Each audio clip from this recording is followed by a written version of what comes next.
हर व्यक्ति के मन में हमेशा ही घूमता रहता है कि एसआईपी करें या फिर ईटीएफ में इन्वेस्टमेंट करें। दोनों के ही तरीके सही है, लेकिन फर्क बहुत बड़ा है। तो आपको ये वीडियो आखिरी तक देखना है, जिससे आपको पता चल सके कि एसआईपी करना सही रहता है या ईटीएफ में इन्वेस्टमेंट करना सही रहता है। नमस्कार दोस्तों, वेलकम है share market with Kanchan channel में। इसके साथ ही आप मेरे चैनल को सब्सक्राइब, वीडियो को लाइक और बेल आइकन को प्रेस करना बिल्कुल भी ना भूलें, जिससे कि जब भी मैं शेयर मार्केट की वीडियो बनाऊं तो आप तक सबसे पहले नोटिफिकेशन पहुंच सके। सबसे पहले बात करते हैं पार्ट नंबर 1, एसआईपी क्या है।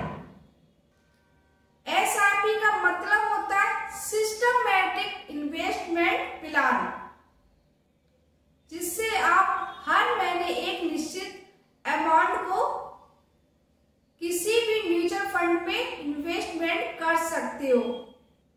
एसआईपी आप 500 रुपए से लेकर आप 1000 रुपए, जितनी भी आपकी कैपेसिटी है, आप उसके अकॉर्डिंग एसआईपी की शुरुआत किसी भी म्यूचुअल फंड में कर सकते हो। यानी जब भी शेयर मार्केट ऊपर जाए या फिर नीचे जाए, यानी कि शेयर मार्केट में तेजी है या फिर गिरावट हो, लेकिन आपको हर महीने आपने 500 रुपए या 1000 रुपए से एसआईपी की शुरुआत की, आपको हर महीने उतने रुपए जमा करने होंगे जिस भी आपने म्यूचुअल फंड में एसआईपी की शुरुआत की होगी। एसआईपी के दो बड़े फायदे।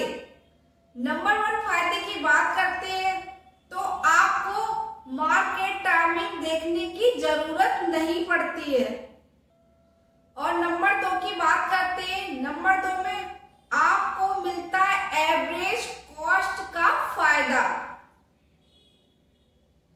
चाहे मार्केट नीचे होता है तो आपको ज्यादा यूनिट मिलते हैं, यदि मार्केट ऊपर होता है तो आपको कम यूनिट मिलते हैं। यदि आप लॉन्ग टर्म में इन्वेस्टमेंट करते हो तो उसकी कॉस्ट का जो औसत होता है, परसेंटेज होती है, वो आपको सही एवरेज होकर आपको अच्छा खासा रिटर्न मिलता है। एसआईपी में जरूरी बात, एसआईपी में जब भी आप इन्वेस्टमेंट करते हो तो आपको डिसिप्लिन और कंसिस्टेंसी सिखाता है। अब बात करते हैं ईटीएफ की।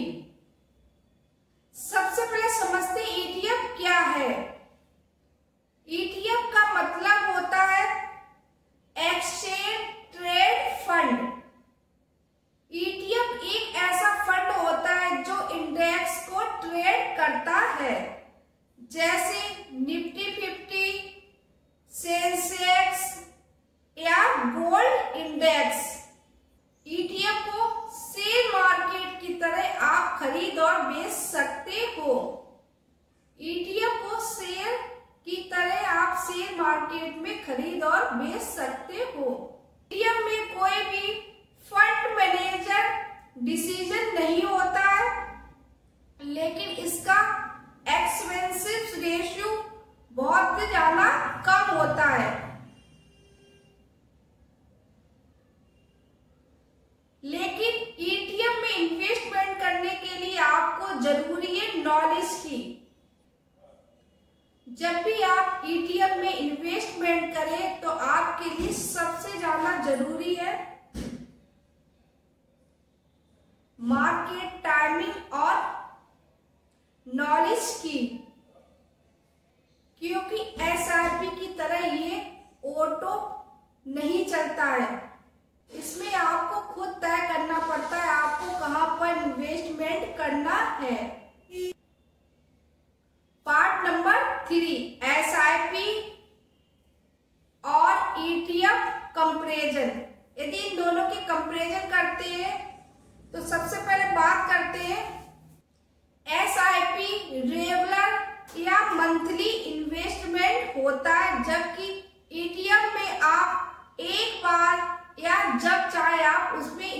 इन्वेस्टमेंट कर सकते हैं, यानी कि खरीद और बेच सकते हैं। खर्चे की बात करते हैं।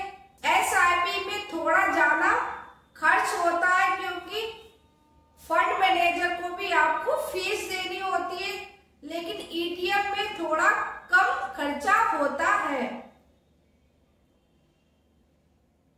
क्योंकि ईटीएफ आप डायरेक्ट इंडेक्स से इन्वेस्टमेंट करते हैं। बात करते हैं रिस्क।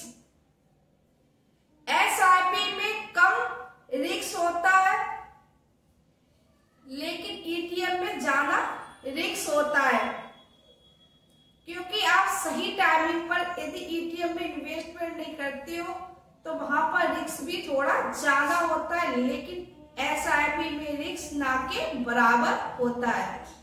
लिक्विडिटी।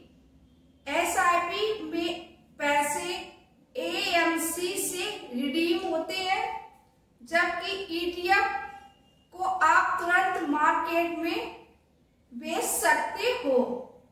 दोस्तों, आप भी बिगिनर हो या आप नौकरी करते हो तो आप हर महीने सैलरी आती है, तो आप एसआईपी में आपके लिए सबसे बेस्ट है इन्वेस्टमेंट करना। यदि आपके पास नॉलेज की कमी है तो आप एसआईपी में मंथली एसआईपी भी कर सकते हैं, ये आपके लिए बेस्ट ऑप्शन होता है। यदि जिसके पास नॉलेज है, टाइमिंग है, तो वो व्यक्ति ईटीएफ में इन्वेस्टमेंट कर सकता है। ईटीएफ में थोड़ा ज्यादा रिस्क होता है, लेकिन एसआईपी में रिस्क ना के बराबर होता है। एग्जाम्पल से समझते हैं।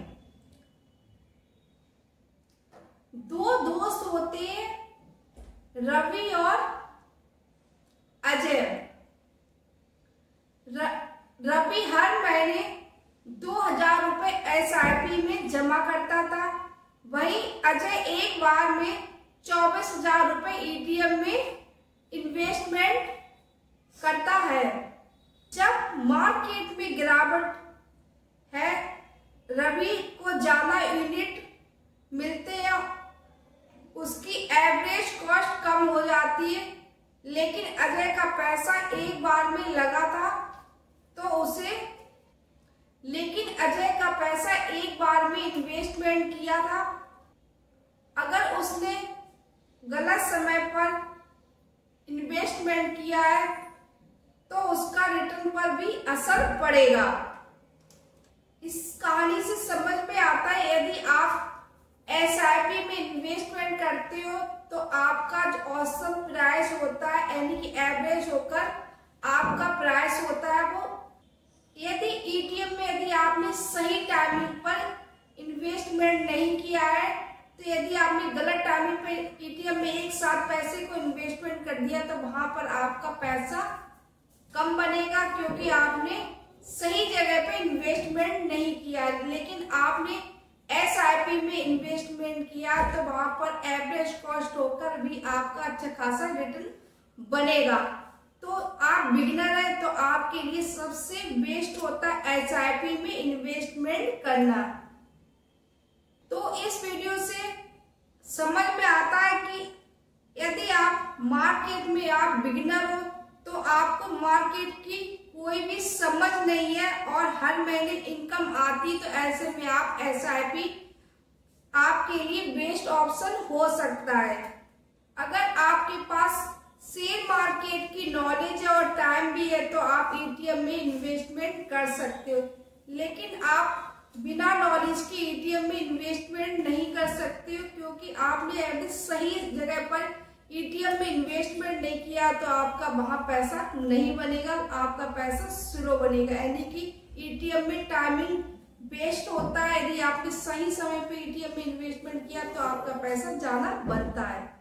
लेकिन बात करते ईटीएफ और एसआईपी दोनों ही बढ़िया है, आपको जिस तरह की नॉलेज हो आप उस तरह से पैसे को इन्वेस्टमेंट कर सकते हो। इन्वेस्टमेंट सिर्फ रिटर्न के लिए नहीं बल्कि डिसिप्लिन के लिए भी किया जाता है, ये सक्सेस का असली चाबी है। यदि आपको ये वीडियो अच्छा लगा है तो आप मेरे चैनल को लाइक एंड सब्सक्राइब जरूर करिए। जो भी जानकारी दी सिर्फ एजुकेशन पर्पज से दी है। कंप्लीट वीडियो देखने के लिए thank you so much. Bye bye, take care.